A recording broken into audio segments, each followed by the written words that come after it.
Hello my dear student, welcome to Anoop study zone. दोस्तों, हमने क्या किया था कि पिछली जो हमारी क्लासेस थी उसमें हमने फोटोसिंथेसिस को अच्छे से कवर कर लिया था, प्रकाश संश्लेषण को देख लिया था कि कैसे होता है, डार्क रिएक्शन किस में होता है, लाइट रिएक्शन। तो उन चीज़ों को हमने प्रीवियस वीडियो में क्या हुआ कि बहुत ही अच्छी तरह से कवर कर लिया है। तो आज हम क्या करेंगे कि एक नए चैप्टर को स्टार्ट करेंगे, ठीक है, जिसका नाम है क्या, डाइजेशन सिस्टम, जिसे पाचन तंत्र कहते हैं। तो डाइजेशन सिस्टम के बारे में आज हम स्टार्ट करेंगे। तो हम जानेंगे पहले कि पाचन होता क्या है। तो आप थोड़ा सा पहले ऐसे ही समझ लो कि जब क्या होता है, जो कॉम्प्लेक्स फूड होते हैं, जो कॉम्प्लेक्स फूड मटेरियल होते हैं, उनको क्या करते हैं, सरलतम रूप से जो तोड़ करके जो चीज़ें आप खाते हैं, ठीक है, वो क्या होता है, कॉम्प्लेक्स के रूप में हम खाते हैं। यानी जटिल भोज्य पदार्थों को सरलतम रूप से जब उसको तोड़ दिया जाता है तो यह प्रक्रिया क्या कहलाती है, पाचन। ठीक है, तो यहाँ पे थोड़ा सा देख लेंगे आप कि हमने क्या बताया कि जो डाइजेशन है, पाचन किसे कहते हैं, ठीक, पाचन। तो हमने क्या बताया अभी कि क्या हुआ, जटिल भोज्य पदार्थों को, जटिल भोज्य पदार्थ, ठीक, जटिल भोज्य पदार्थों को किस में कन्वर्ट कर रहा है, सरल रूप में कन्वर्ट कर रहा है, ठीक है, सरलतम रूप में तोड़ देना, ठीक है। इस प्रक्रिया को क्या बोलते हैं, इस प्रक्रिया को बोलते हैं डाइजेशन, जिसे हम हिंदी में बोलते हैं पाचन। हम जितने भी सारे, यदि हम मनुष्य के पाचन की बात कर रहे हैं, ठीक है, हम जितने भी भोज्य पदार्थ खाते हैं, ठीक है, वो क्या होता है कि एक जटिल रूप में होता है, वो कॉम्प्लेक्स रूप में होता है, उसका डायरेक्टली पाचन नहीं होता। तो ये क्या होते हैं, बहुत सारे एंजाइम के सहायता से क्या होता है, डाइजेशन स्टार्ट होता है, पाचन की प्रक्रिया स्टार्ट होती है। तो जो कॉम्प्लेक्स चीज़ें, जो हमारी जटिल भोज्य पदार्थ है, उसमें क्या होता है, कुछ एंजाइम सम्मिलित होकर के सरल रूप में उनको खंडों में तोड़ देते हैं। तो इस प्रक्रिया को हम बोलते हैं पाचन। यहाँ तक की चीज़ें, बातें समझ में आ गई। अब हम देखते हैं कि हमने क्या बताया कि कॉम्प्लेक्स फूड, ठीक है, कॉम्प्लेक्स फूड जो मटेरियल है उसको सिंपल वे में तोड़ देना, सिंपल फूड में तोड़ देना क्या कहलाता है, पाचन कहलाता है। दांत के जो डॉक्टर होते हैं, जो विशेषज्ञ होते हैं, ठीक है, विशेषज्ञ, ठीक है, किसके, दांत के, तो इनको हम क्या बोलते हैं, ओडोंटोलॉजिस्ट।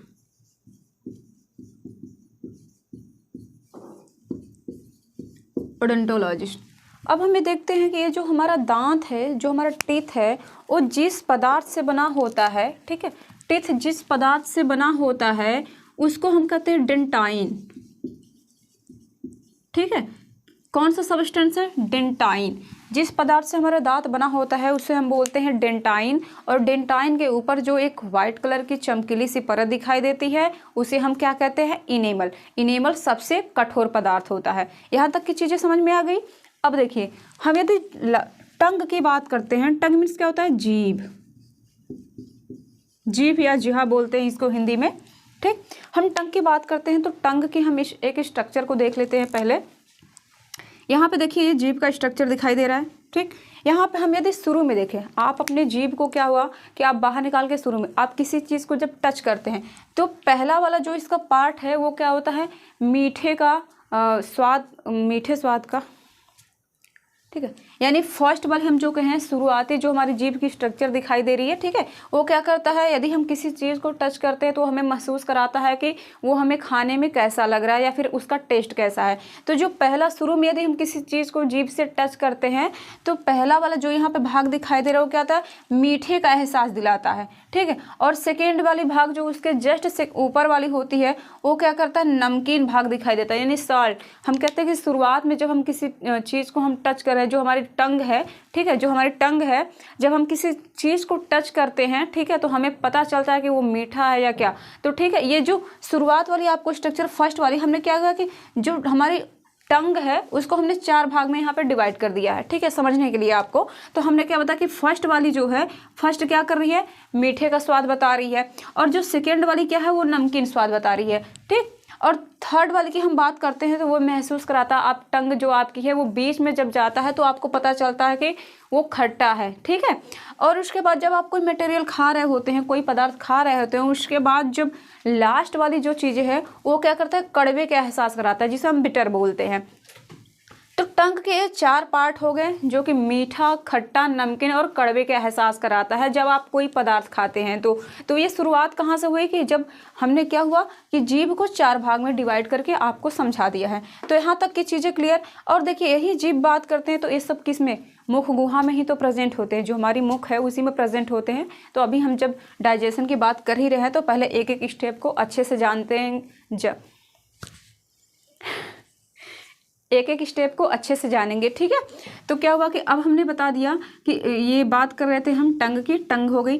अब हम क्या करें, तीसरे वाले पार्ट पे आते हैं जिसका नाम हमने बताया सैलिवरी ग्लैंड, ठीक है। तो ये जो सैलिवरी ग्लैंड है यानी कि इसको बोलते हैं लार ग्रंथियाँ, ठीक।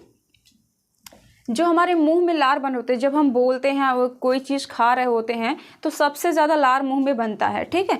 तो ये जब लार बनता है तो इनमें 2 प्रकार के एंजाइम प्रेजेंट होते हैं, ठीक। कौन कौन से एंजाइम प्रेजेंट होते हैं, एक का नाम है टाइलिन, ठीक है, एक का नाम क्या है, टाइलिन। इसे हिंदी में बोलते हैं क्या, टाइलिन।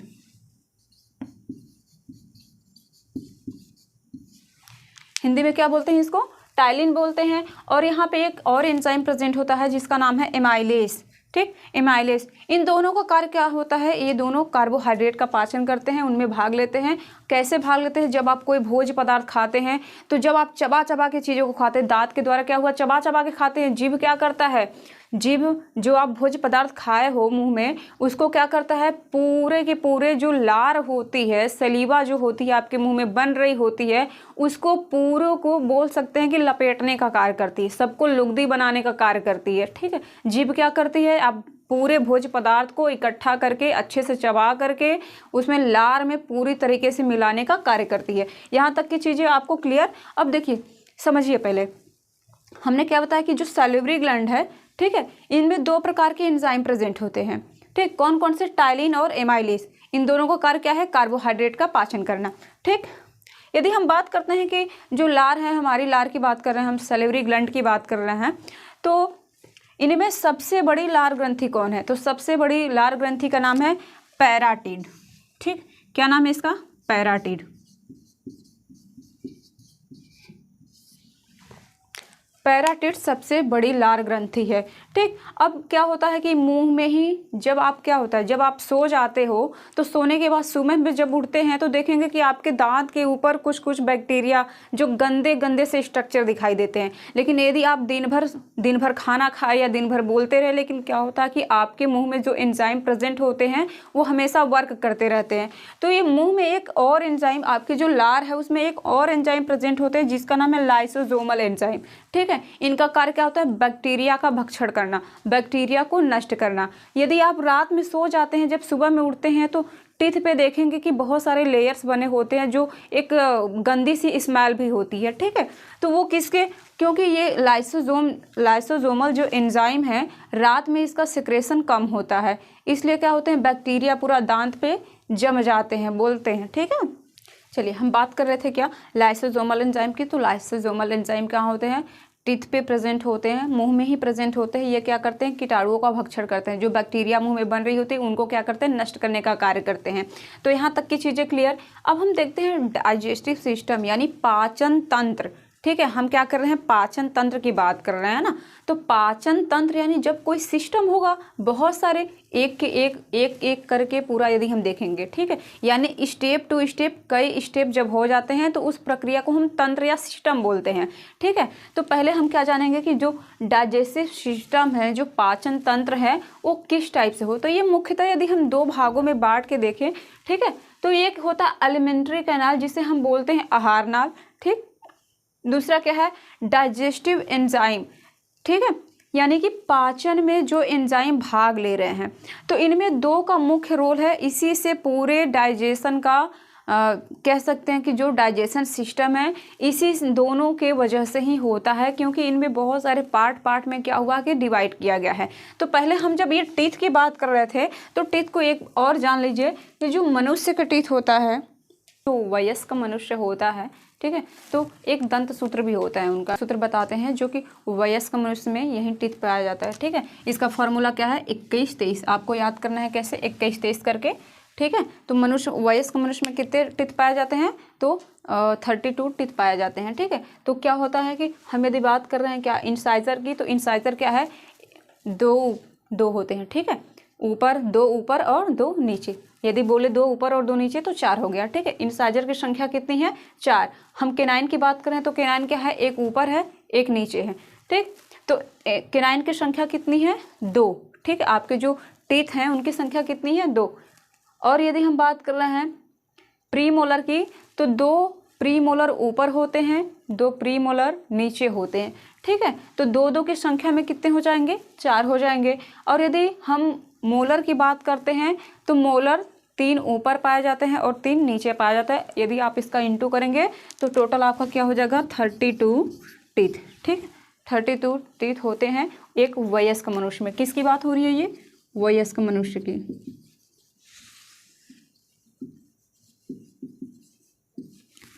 चलिए, इतने चीज़ों का आप पहले स्क्रीनशॉट ले लीजिए, फिर आगे समझाते हैं, ठीक है। चलिए हम देखते हैं क्या कि पाचन तंत्र में क्या होता है कि 2 प्रकार से हमने इसको डिवाइड कर दिया है। पहला क्या है? एलिमेंट्री कैनाल, ठीक है। दूसरा क्या है? Digestive enzyme. तो पहले हम क्या जान लेते हैं कि जो एलिमेंट्री कैनाल है, जिसे हम बोलते हैं आहार नाल, जो पूरे मुख गुहा से लेकर के पूरे एनस तक जो पाइप की जैसे फैली होती है उसको हम बोलते हैं आहार नाल, ठीक है। तो इस स्ट्रक्चर में थोड़ा देखेंगे, ये जो मुख गुहा है, मुख गुहा से लेकर के पूरा यहाँ से छोटी आंत से लेकर के यहाँ तक जो एनस तक फैली है, इसी को हम बोलते हैं आहार नाल, ठीक है। तो भोजन जब डाइजेस्ट होना स्टार्ट होता है, जब भोजन की पाचन होना स्टार्ट होता है, तो हमने आपको ये बताया कि मुंह से ही होना स्टार्ट हो जाता है, ठीक है। तो पहले इसको जान लेते हैं कि जो एलिमेंट्री कैनाल है, ठीक है, उसमें कौन कौन से पार्ट है, कैसे कैसे भोजन जो हमारा है वो डाइजेस्ट कैसे होता है, पाचन की प्रक्रिया कैसे स्टार्ट होती है। तो आइए देखते हैं क्या कि एलिमेंट्री कैनाल में क्या होती है। इसकी जो लंबाई होती है वो लगभग 33 फीट होती है, ठीक है। क्या होती है? लगभग 33 फीट होती है, यहाँ पे देख लेंगे। अब जब हम बात कर रहे हैं कि भोजन का जब ये डाइजेशन, जो हम भोज्य पदार्थ खा रहे होते हैं, जब डाइजेशन स्टार्ट हो जाता है तो क्या करता है कि पहले मुख से ही होना स्टार्ट हो जाता है। तो जब कोई भी पदार्थ आप मुंह में डालते हो, ठीक है, जब कोई चीज़ें आप खा रहे होते हो, तो यहाँ से ये क्या आता है? पहले आएगा यहाँ बक्कल कैविटी के पास। बक्कल कैविटी किसे कहते हैं पहले उसे जान लो। आप अपने मुंह में देखेंगे, जिभ से इधर टच करेंगे तो आपको कुछ गड्ढे नुमा स्ट्रक्चर दिखाइएगा, थोड़ा सा उभरा हुआ, ठीक है, दोनों साइड में। तो उसी को हम बोलते हैं क्या? बक्कल कैविटी, ठीक है, मुख गुहा। मुख गुहा ये पूरा खोखला है ना, गुहा का मतलब, कैविटी का मतलब ही होता है क्या? खोखला, गुहा, ठीक है, जिसमें बहुत सारे स्पेस पाए गए हैं ना। हमारे मुख क्या है? पूरे एक कैविटी के जैसे आकार है। तो हम देखेंगे क्या कि जब हम कोई पदार्थ खा रहे हैं, ठीक है, तो सबसे पहले कहाँ जाएगा? बक्कल कैविटी में, ठीक है। बक्कल कैविटी से क्या होगा? यहाँ पे आपको एक स्ट्रक्चर दिखाई दे रही है, ठीक है, इसको क्या बोलते हैं? इसको ग्रास नली या फूड पाइप कहते हैं, ठीक है, फूड पाइप, ग्रास नली या फूड पाइप। ये जो ओसियोफेगस बोलते हैं, ठीक है, ओसियोफेगस बोलते हैं, उसी को हम बोलते हैं ग्रास नली या फूड पाइप। तो भोजन मुंह से डायरेक्ट कहाँ आता है? बक्कल कैविटी से होते हुए धीरे धीरे फूड पाइप में आता है, ठीक है। इसको क्या बोलते हैं? Food pipe. जो भोजन है, पतली सी आपको यहाँ पे स्ट्रक्चर दिखा दे रही है, नली के नुमा स्ट्रक्चर दिखा दे रही है, पतली सी एकदम सा, यानी पाइप। पाइप तो आप जानते हो ना, नली, ठीक है। तो क्या होगा कि मुंह से, मुंह जो हमारा है मुंह से ही स्टार्ट होता है। यहाँ से आप यदि देखिए तो मुंह से स्टार्ट हुआ, यहाँ तक आया, ठीक है। यहाँ पे आप देखिए मुंह से स्टार्ट हो गया, ठीक, यहाँ से आ रहा है, तो इसे हम बोलते हैं क्या? फूड पाइप बोलते हैं। तो भोजन जो है पहले मुंह में जाता है, उसके बाद फूड पाइप के द्वारा धीरे धीरे, अब क्या हुआ कि ये अचानक से तो ऐसा है नहीं कि आप मुंह में डालेंगे और तुरंत वो निकल के नीचे आ जाएगा। वो क्या होता है? धीरे धीरे धीरे करके नीचे आता है। तो इस प्रक्रिया को बोलते हैं क्रमानुकंचन गति, ठीक है। देखिए, जब हम भोज्य पदार्थ को खाते हैं तो मुंह से क्या होता है? धीरे धीरे जो फूड पाइप है, जो फूड नली है, उसके द्वारा नीचे आता है, धीरे धीरे आता है, वो अचानक से नहीं आता। तो उस प्रक्रिया को हमने क्या बोला? उस प्रक्रिया को हमने बोला क्रमानुकंचन गति, ठीक है, एक क्रम के अनुसार आता है। हमने बोला था कि डाइजेशन जो हमारा है, हमारा पाचन कहाँ से स्टार्ट होता है? पाचन तो हमारा मुंह में से ही होना स्टार्ट हो जाता है। जो हमारी मुख गुहा है, जब हम भोजन को क्या करते हैं? निगल रहे होते हैं, तो जो हमारे मुंह में सैलिवा बन रही होती है, लार होती है, उसमें क्या होते हैं? एंजाइम प्रेजेंट होते हैं। तो डाइजेशन की प्रक्रिया तो हमारे वहीं से स्टार्ट हो जाते हैं। उसके बाद दूसरी चीज़ हमें देख लेते हैं कि जो फूड पाइप के द्वारा क्रमानुकंचन गति के द्वारा ये क्या आता है? नीचे आता है, ठीक है। तो जो यदि हम फूड पाइप की बात कर रहे हैं तो फूड पाइप में क्या होता है कि कोई भी एंजाइम प्रेजेंट नहीं होता, तो वहाँ पे पाचन की प्रक्रिया नहीं होती। इस चीज़ को ध्यान रखेंगे, ठीक है। और दूसरी चीज़ें हो गई कि ये इनकी जो यदि हम लंबाई की बात करें तो ये लगभग 25 सेंटीमीटर इनकी लंबाई होती है। किसकी लंबाई होती है? ओसोफागस की, जिसे हम ग्रास नली या फूड पाइप कहते हैं। ठीक है, इसकी कितनी लंबाई है? 25 सेंटीमीटर। ठीक है, इनमें क्या होता है, कोई भी एंजाइम नहीं प्रेजेंट होते हैं। तो यदि क्वेश्चंस आपके एग्जाम्स में आ गया, कि ठीक है, क्या ग्रास नली में भोजन का पाचन होता है, तो आप डायरेक्ट कहेंगे नहीं, क्योंकि वहाँ पे कोई एंजाइम नहीं होता है। वहाँ पे होता है कि जो लुगदी बन के भोज्य पदार्थ हमारा धीरे धीरे क्रमानुकंचन गति के द्वारा नीचे जा रहा है। ठीक है, उसके बाद हमारी जो डाइजेशन की प्रक्रिया स्टार्ट होगी उसके बाद होगी। ठीक है, तो इसका काम केवल क्या है, मुख में जो हमारा भोज्य पदार्थ है उसको नीचे की तरफ ले जाना। इस चीज़ का ध्यान रखेंगे। अब देखिए, हमने क्या बताया कि ये धीरे धीरे यहाँ से कहाँ आता है, स्टमक में इंटर करता है। ठीक है, यहाँ पे जो आपको स्ट्रक्चर एक दिखाई दे रही है, ये गोल सा स्ट्रक्चर दिखा रही है, ये स्टमक है, जिसे हम क्या बोलते हैं, अमाशय बोलते हैं। हमारा पेट जो अंदर होता है ना, ठीक है, यदि हम उसकी इंटरनल स्ट्रक्चर की बात करें तो उसको अमाशय बोलते हैं। देखिए, फूड पाइप के द्वारा भोजन कहाँ आया, अमाशय में आया। ठीक है, कहाँ पे आया, अमाशय में आया। इसके बाद हमने आपको जस्ट अभी बताया कि जो फूड पाइप के उनका कार्य क्या है, जो हमारी ग्रास नली है उनका मेन कार्य यही है कि इनकी जो दीवारें होती हैं, यहाँ से जो आपकी दीवारें, यहाँ से यदि हम बात कर रहे हैं, ठीक है, जो एक नली की आकार की स्ट्रक्चर दिखाई देती है, जैसे मैंने यहाँ पे बनाया हुआ है आपको। ठीक है, यानी कि इस तरह से इसका मुंह है, तो हम साइड से आपको बता रहे हैं कि यहाँ से जो दीवारें निकली होती है, ठीक है, वो स्लैस्मिक होती है, बहुत ही चिकना होती है। तो वो भोज्य पदार्थों को क्या होती है, नीचे बोलते हैं फिसलना, नीचे की तरफ ले जाने का कार्य करती है। ठीक है, नीचे की तरफ क्या करती है, ले जाने का कार्य करती है। कैसे ले जाती है, क्रमानुकंचन गति के द्वारा। एक बात को हमेशा ध्यान रखेंगे कि इसमें डायरेक्ट नहीं होता कि आप किसी भी भोज्य पदार्थ को खा रहे हैं तो डायरेक्ट नीचे जाएगा। इस चीज़ का पूरा ध्यान रखेंगे। ठीक है, कौन सी गति होती है इसमें, क्रमानुकंचन गति होती है। ठीक, अब देखिए यहाँ पे क्या हुआ कि भोज्य पदार्थ यहाँ से स्टमक में आ जाता है। ठीक, तो स्टमक में क्या होता है कि यहाँ से हमारा जो डाइजेशन की प्रक्रिया हो रही है वो यहाँ से स्टार्ट हो जाती है। डाइजेशन की प्रक्रिया यहाँ से स्टार्ट हो जाती है। ठीक, तो हम यदि बात करते हैं कि आमाशय की, तो देखो ये जो स्ट्रक्चर दिखाई दे रही है, ठीक है, ये जो स्ट्रक्चर दिखाई दे रही है इसको क्या बोलते हैं हम, स्टमक या आमाशय। एक चीज़ और जानेंगे कि जो हमारा स्टमक है, इनमें क्या होता है कि कार्बोहाइड्रेट जो होते हैं, कार्बोहाइड्रेट, उनका पाचन स्टमक में नहीं होता है। ठीक है, कार्बोहाइड्रेट का पाचन क्या होता है, स्टमक में नहीं होता है। तो स्टमक से फिर क्या होता है, धीरे धीरे ये प्रक्रिया आती है किसमें, छोटे आंत में आती है। ठीक है, जिसे हम बोलते हैं क्या, स्मॉल इंटेस्टाइन। ठीक, यहाँ से कहाँ पे आ गई, ये जो हमारी स्टमक थे, स्टमक से कहाँ आ गई, स्मॉल इंटेस्टाइन में, जिसे हम बोलते हैं क्या, छोटे आंत। तो स्ट्रक्चर में देखते हैं कि यहाँ पे स्टमक है, ठीक है, इसके द्वारा किस में आ गया, ये छोटी आंत में।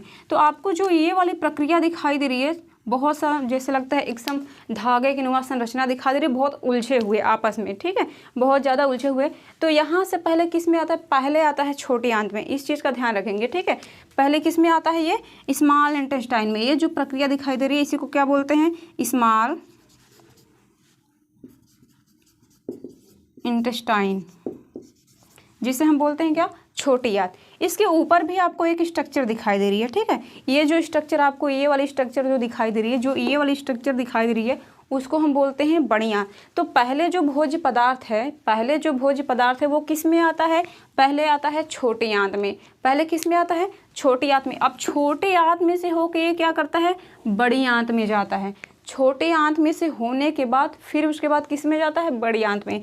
तो पहले एक चीज़ और जान लेंगे कि जो छोटे और बड़ी आंत जब आपस में मिलती हैं तो एक स्ट्रक्चर का निर्माण करती है। ठीक है, जिसे हम नाम देते हैं सीकम का। ठीक है, क्या नाम देते हैं, सीकम। हिंदी में क्या बोलते हैं इसको, सीकम। ठीक, तो ये चीज़ें आप जान लीजिए। पहले हमने क्या बताया कि स्टमक से भोज्य पदार्थ होकर कहाँ आते हैं, स्मॉल इंटेस्टाइन में आते हैं। उसके बाद क्या होता है, लार्ज इंटेस्टाइन में जानते हैं, जिसे हम बोलते हैं बड़ी आंत। तो ये जो ऊपर वाली प्रक्रिया दिखाई दे रही है इसे हम क्या बोलते हैं, लार्ज इंटेस्टाइन, जिसे हम बोलते हैं हिंदी में बड़ी आंत। उसके बाद क्या होता है कि बड़ी आंत और छोटी आंत जब आपस में मिलती है तो एक थोड़ी सी उभरी हुई, थोड़ा बड़ा स्ट्रक्चर का निर्माण कर लेता है, जिसे हम क्या नाम देते हैं, सीकम बोलते हैं। ठीक है, जिसे हम क्या बोलते हैं, सीकम बोलते हैं। यहाँ तक की चीज़ें क्लियर। अब देखिए, जब यहाँ से फूड पाइप के द्वारा भोज्य पदार्थ आ रहा था तो आपको ये भी होगा कि मैम ये क्या है। ठीक है, तो ये क्या है, ये लीवर है। ठीक है, तो आइए थोड़ा सा जान लेते हैं कि जो लीवर है, जिसे हम बोलते हैं क्या, यकृत। ठीक है, तो इसका यदि हम लीवर का जिसके अंतर्गत अध्ययन करते हैं, उसके अध्ययन को क्या हम बोलते हैं, हेपेटोलॉजी। क्या बोलते हैं, हेपेटोलॉजी। ठीक है,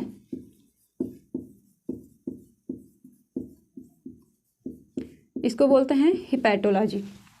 ठीक, अब देखिए ये जो यकृत है ना, यकृत क्या करता है कि सेक्रेशन करता है। किसका सेक्रेशन करता है? तो पित्त रस का, जिसे हम बोलते हैं बाइल जूस। ठीक है, किसका सेक्रेशन करता है? बाइल जूस का। ठीक है, यानी कि ये एक प्रकार के एंजाइम का स्रावण करता है। ठीक है, जिसे हम बोलते हैं क्या? एक प्रकार के रस का स्रावण करता है, जिसे हम क्या बोलते हैं? पित्त रस। इंग्लिश में क्या बोलते हैं इसको? बाइल जूस बोलते हैं। ये जो बाइल जूस हैं, इनमें क्या होता है? एक प्रकार का पिगमेंट पाया जाता है। पिगमेंट तो हमने आपको बताया था कि पिगमेंट में क्या होता है? पिगमेंट का मतलब होता है रंग या कलर। ठीक है, तो इनमें क्या होता है? एक प्रकार का पिगमेंट पाया जाता है, जिसका नाम क्या है? बिलीवर्डिन। एक क्या है? बिलीरुबिन। देखिए चीज़ें समझ लीजिए, इनमें जो पिगमेंट पाया जाता है ना, वो दो प्रकार का है। एक तो हरे रंग का दिखाई देता है, एक पीले रंग का दिखाई देता है। जो पिगमेंट हरे रंग का दिखाई देता है उसको बिलीवर्डिन बोलते हैं। क्या बोलते हैं? बिलीवर्डिन। और जो येलो रंग का दिखाई देता है, जो पीले रंग का दिखाई देता है, उसे क्या बोलते हैं हम?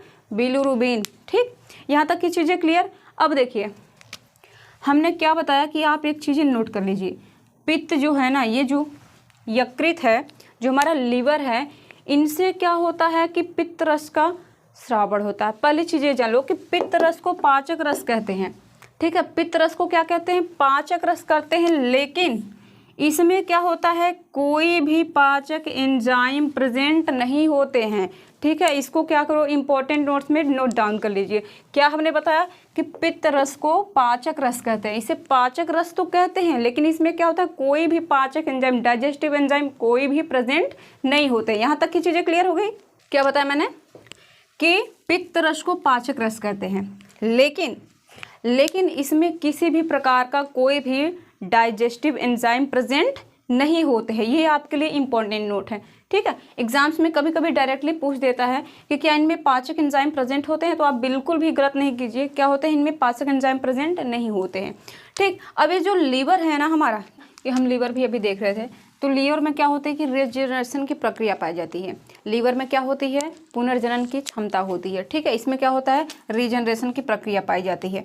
और देखिए यदि हम बाइल जूस की बात कर रहे थे, तो बाइल जूस में क्या होता है? जब इंक्रीजिंग होती है, जब बाइल जूस का ज़्यादा सेक्रेशन होगा, बाइल जूस का यदि ज़्यादा सेक्रेशन होगा, तो आरबीसी क्या होगी? जो हमारी रेड ब्लड कार्पल्स हैं, ठीक है, जिसे हम बोलते हैं लाल रक्त कणिका, तो उनका क्या होता है? वो डिक्रीज करेंगे, वो बहुत ही ज़्यादा नष्ट होगा। तो यदि जब हम कहते हैं कि बाइल जूस का जब इंक्रीजिंग पावर होगी, वो बहुत ज़्यादा सिक्रेशन करेगा, तो जो हमारी लाल रक्त कणिका है वो क्या होगी? नष्ट होंगी। तो ये प्रक्रिया जब ये होती है, तो इस प्रक्रिया को क्या बोलते हैं? पीलिया। उसी में क्या होता है? पीलिया डिजीज़ हो जाता है। जो पीलिया होती है वही प्रक्रिया है, यानी कि बाइल जूस का सिक्रेशन बहुत ज़्यादा होने लगता है, और ब्लड की जो लाल रक्त कणिकाएँ हैं वो क्या होता है? बहुत ही ज़्यादा कम होने लगती है, यानी उनकी जो कोशिकाएं हैं वो नष्ट होने लगती हैं। तो इस केस में देखते हैं, पीलियक केस में, कि व्यक्ति के जो फेस हैं वो क्या होते हैं? पीले रंग के दिखाई देने लगते हैं, वो बहुत ही ज़्यादा गोरे रंग के दिखाई देने लगते हैं। क्यों? क्योंकि बाइल जूस का सिक्रेशन बहुत ही ज़्यादा हो गया। हमने अभी जस्ट आपको बताया था कि जब हम बाइल जूस की बात करें तो बाइल जूस में दो प्रकार के पिगमेंट होते हैं, एक तो ग्रीन कलर का होता है, एक क्या होता है? येलो कलर का होता है। ठीक है, तो जब ये क्या होता है कि पीलिया जब बढ़ जाता है, तो कैसे बढ़ता है? बाइल जूस का सिक्रेशन ज़्यादा हो जाता है, और ये जो ब्लड है हमारा, उनकी संख्याएँ जो होती हैं, उनकी सेल्स जो होती है वो नष्ट होने लगती है। यहाँ तक की चीज़ें क्लियर? चलिए थोड़ा सा हम स्ट्रक्चर और डायग्राम को देख लेंगे पहले। ठीक है, हमने क्या बताया था कि ये जो स्टमक है, भोज्य पदार्थ फूड पाइप के द्वारा क्या होता है? स्टमक में जब आता है। ठीक है, तो ये स्टमक क्या होता है? भोजन यहाँ पे 4 से लेके 5 घंटे तक स्टोर रहता है। ठीक है, सबसे ज़्यादा टाइमिंग इसी में लगता है। ठीक है, 4 से 5 घंटे तक क्या होता है? स्टोर रहता है यहाँ पे। उसके बाद क्या होता है? ये छोटे आंत जो होती है, स्मॉल इंटेस्टाइन, इसके पास आता है। ठीक है, तो ये जो स्टमक दिखाई दे रहे हैं, इनमें क्या होता है कि गैस्ट्रिक जूस पाया जाता है, जिसे हम जठर रस बोलते हैं। ठीक है, क्या बोलते हैं इसको? स्टमक में क्या पाया जाता है? Gastric juice. गैस्ट्रिक जूस, जिसे हम हिंदी में बोलते हैं जठर रस। कितने घंटे तक स्टोर होता है? 4 से 5 घंटे तक स्टोर रहता है। ठीक है, भोज्य पदार्थ वहाँ पे कितने घंटे तक स्टोर रहता है? 4 से 5 घंटे तक। सबसे ज़्यादा टाइमिंग कहाँ पे होती है? सबसे ज़्यादा भोज्य पदार्थ जो होता है पेट में ही स्टोर रहता है। ठीक है, जिसे हम क्या बोलते हैं? अमाशय। अमाशय में क्या होता है? 4 से 5 घंटे तक स्टोर रहता है। उसके बाद धीरे धीरे, अब यदि हम स्टमक की बात ही कर रहे हैं, तो ये जो स्टमक की स्ट्रक्चर दिखाई दे रही है ना, ठीक है, ये जो स्टमक की स्ट्रक्चर दिखाई दे रही है, इनके ऊपर क्या होती है, एक लेयर पाई जाती है, पतली सी झिल्ली पाई जाती है। ठीक है, वो कौन सी लेयर होती है, तो वो हाइड्रोक्लोरिक एसिड की लेयर होती है। ठीक है, हाइड्रोक्लोरिक एसिड की लेयर होती है।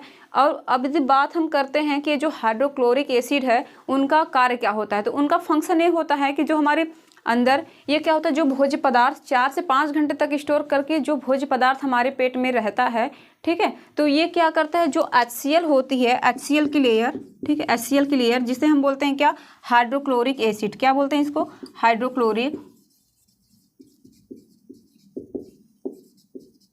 Hydrochloric acid. तो इनका मेन फंक्शन ये होता है कि जो स्टमक में 4 से 5 घंटे तक भोज्य पदार्थ है तो उनको सड़ने से बचाता है। ठीक है, उनको क्या होता है, बैक्टीरिया लगने से बताता है कि यदि वो जो सड़े गले पदार्थ हो उसको सड़ाने से ये बचाता है, जो हमारे भोज्य पदार्थ है उनको सड़ाने से बचाता है। ठीक, यहाँ तक की चीज़ें क्लियर। अब हम आगे देखते हैं।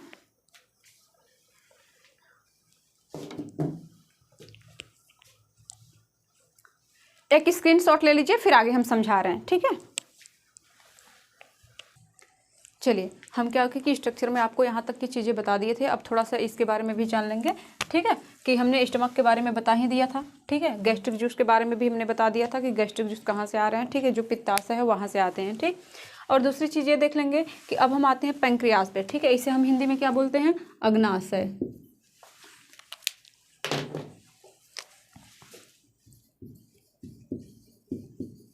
ठीक है, कहाँ पे है ये अग्नाशय।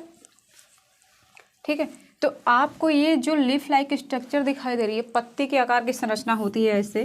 ठीक है, ऐसे पत्ती के आकार की जो संरचना होती है उसे ही हम क्या बोलते हैं, पैंक्रियाज। ठीक है, क्या बोलते हैं उसको, पैंक्रियाज, जिसे हिंदी में बोलते हैं अग्नाशय। तो इनमें क्या होता है कि कुछ एंजाइम प्रेजेंट होते हैं, 3 प्रकार के एंजाइम प्रेजेंट हैं यहाँ पे। ठीक है, एक क्या है, एमाइलोपेप्सिन।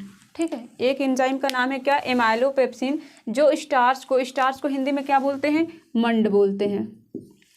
हिंदी में क्या बोलते हैं इसको, मंड। जो मंड को माल्टोज में यानी कार्बोहाइड्रेट में क्या करता है, तोड़ देता है, कन्वर्ट कर देता है। ठीक है, तो ये जो एमाइलोपेप्सिन एंजाइम है वो मंड को किस में कन्वर्ट कर रहा है, माल्टोज में कन्वर्ट कर रहा है। ठीक है, दूसरी एंजाइम का नाम क्या है, ट्रिप्सिन।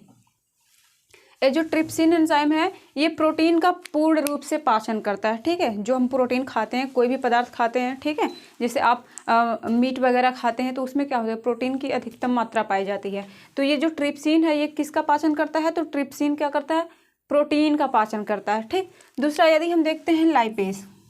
ठीक, लाइपेज क्या है, लाइपेज जो है ना, ये लाइपेज एंजाइम क्या करता है, फैट को, जिसे हम वसा बोलते हैं, ठीक है, फैट को क्या करता है, ग्लिसरॉल में कन्वर्ट कर देता है। ये फैट को ग्लिसरॉल में कन्वर्ट कर देता है। और ये जो यदि हम पैंक्रियाज अग्नाशय की बात कर रहे हैं तो अग्नाशय क्या है, एक प्रकार की मिश्रित ग्रंथि है। ठीक है, इसे क्या बोलते हैं, मिक्स्ड ग्लैंड बोलते हैं। क्यों, क्योंकि यह अंतःस्रावी और बहिस्रावी दोनों प्रकार की ग्रंथियां इसमें सम्मिलित है। ठीक है, अब किसी दूसरे वीडियो में हम देखेंगे कि अंतःस्रावी ग्रंथि और बहिस्रावी ग्रंथि क्या है।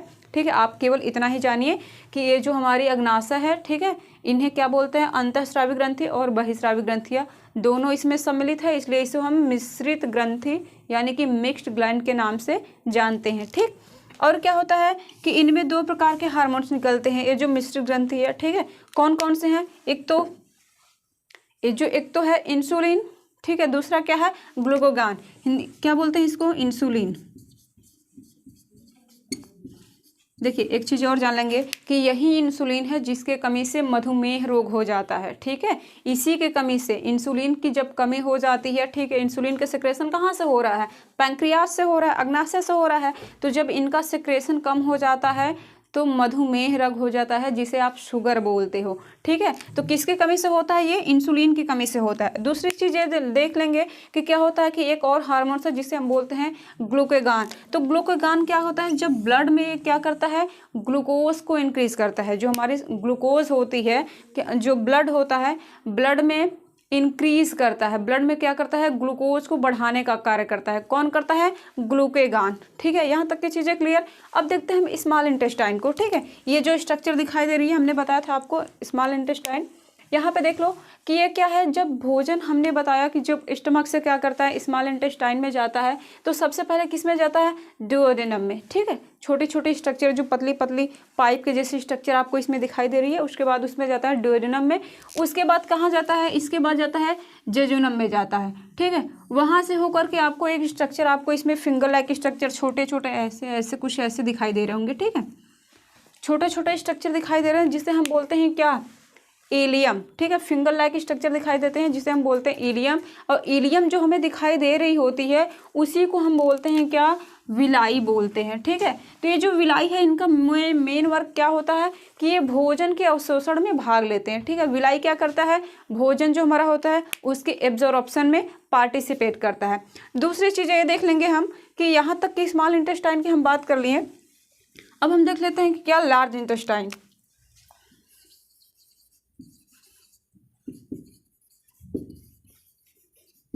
ठीक है, लार्ज इंटेस्टाइन जिसे हम बोलते हैं क्या, बड़ी आंत।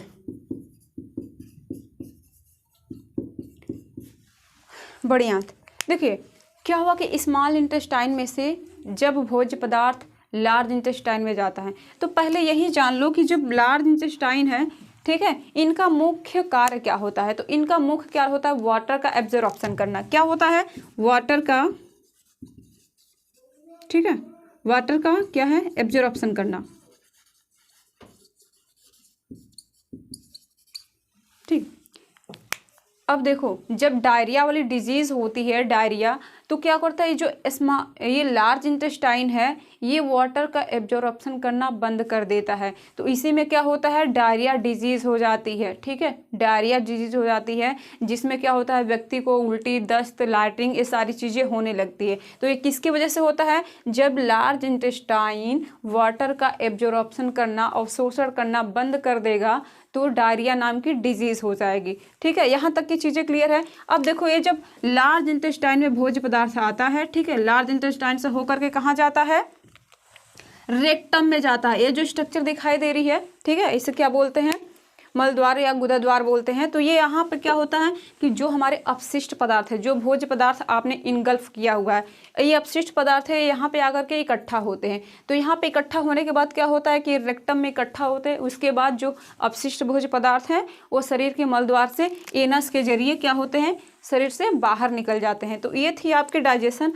तो ये डाइजेशन को हमने क्या किया कि अच्छी तरह से समझा दिया है। अब हम नेक्स्ट वीडियो में मिलेंगे। ठीक है, डाइजेशन जो आपके चैप्टर है, यहाँ से यदि कोई भी क्वेरी हो तो आप हमें मैसेज करेंगे। ठीक है, तो मिलते हैं नेक्स्ट वीडियो में।